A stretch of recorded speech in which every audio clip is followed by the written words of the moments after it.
You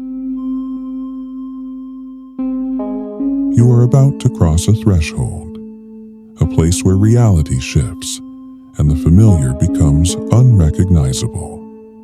Shadows hold secrets, and time bends to reveal the unknown. Welcome to Enigmatorium.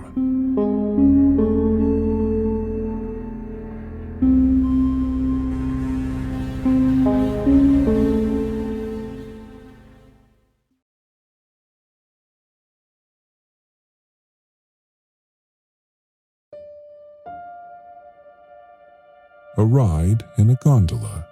Simple, routine, a means of travel from one place to another. But not all destinations can be found on a map. Jamie boards the gondola at Winterbird Canyon, expecting a short ascent into the mountains. But when the ride never ends, she begins to realize some journeys aren't meant to be completed. Where is she going? Or, more importantly, what waits for her at the end? Step aboard, take your seat, and brace yourself. This is Enigmatorium, and this ride only goes one way.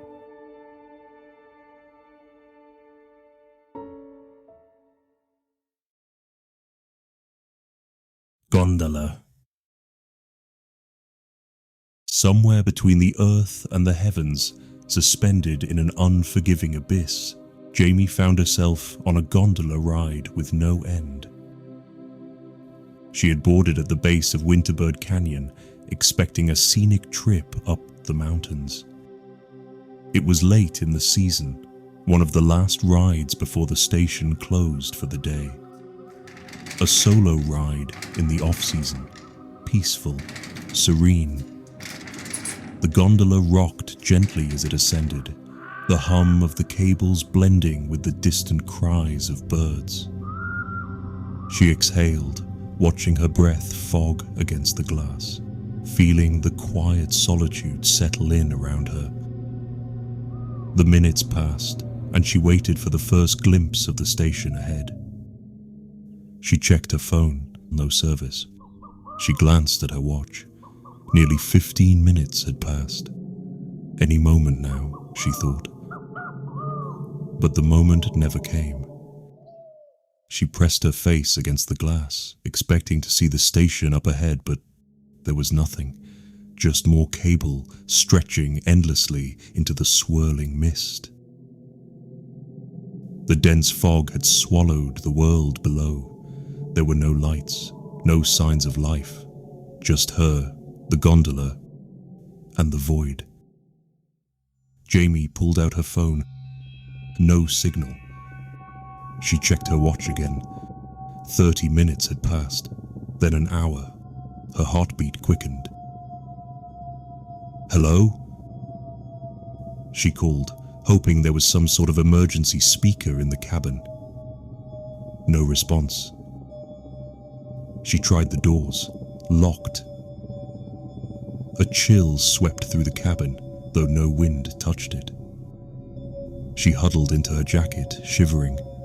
She wasn't dressed for an extended ride in the cold. Her breath fogged the glass, her fingers stiffening as she fumbled with the emergency pack tucked under the seat. A small bottle of water, a granola bar, a flashlight with dying batteries, a first aid kit. Her stomach growled. She pulled out the granola bar, unwrapped it with shaking hands. As she took a bite, she watched the wrapper slip from her fingers. It fell to the floor, then slid toward the door, against the tilt of gravity. She froze.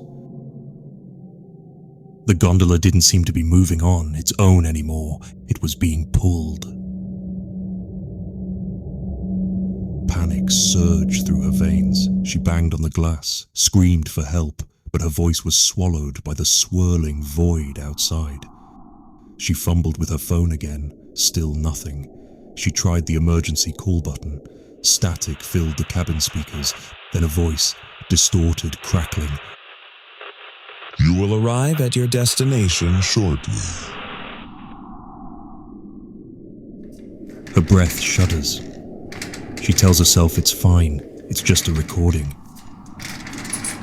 The lights flickered, the gondola lurched, and then, from somewhere in the mist below, she heard it. A faint, echoing scream.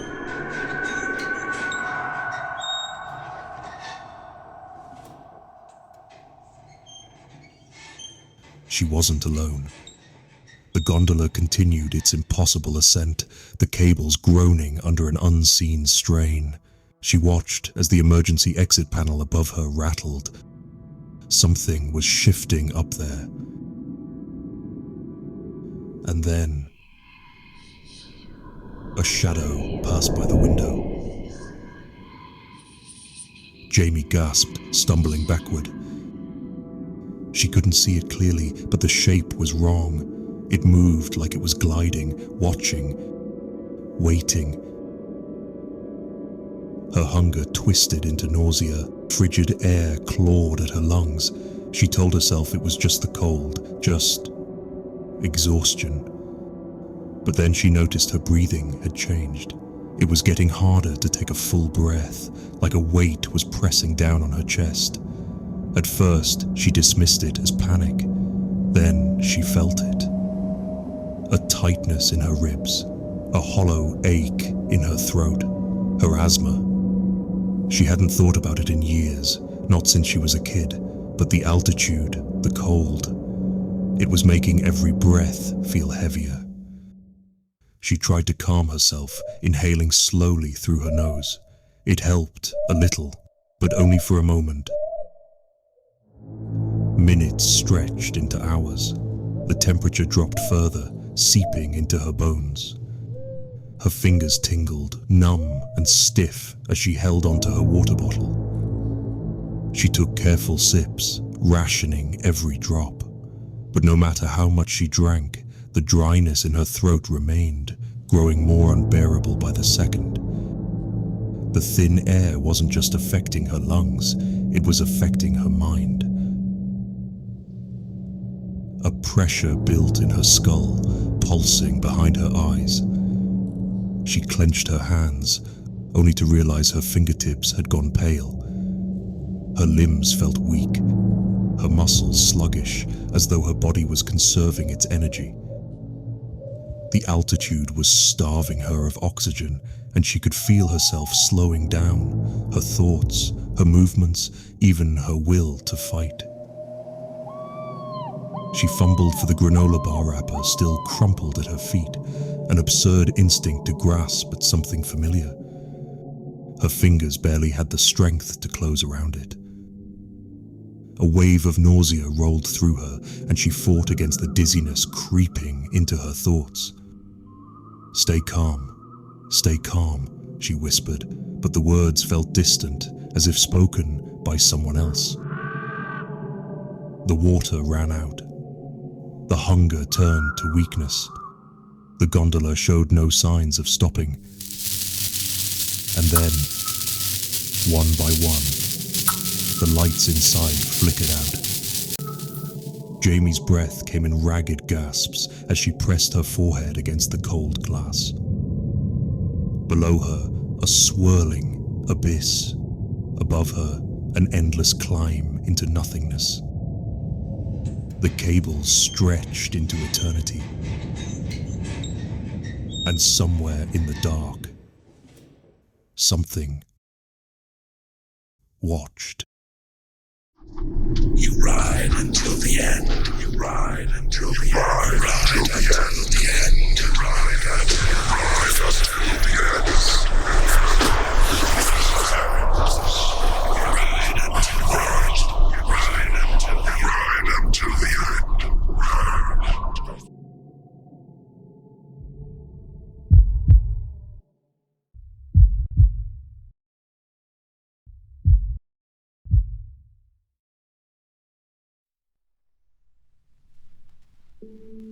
When the gondola was finally found, hanging lifelessly above Winterbird Canyon, Jamie was inside. But she was long, long gone. The doors were still locked, and the emergency kit remained untouched. Only the granola wrapper lay crumpled on the floor, right where she had dropped it.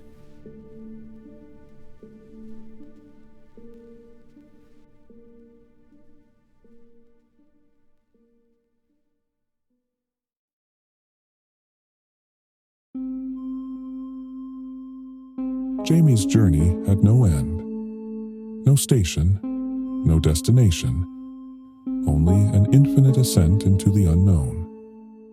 A ride meant for a moment, stretched beyond time itself.